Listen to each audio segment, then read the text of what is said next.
அந்தி வெயில் வந்து மயில் தந்து நான் வாடினேன்.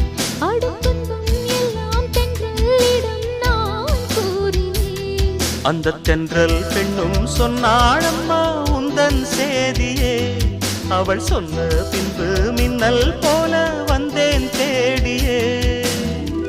என்னை நீ தொட்டவுடன் எங்கவோ பொன்னுதையா.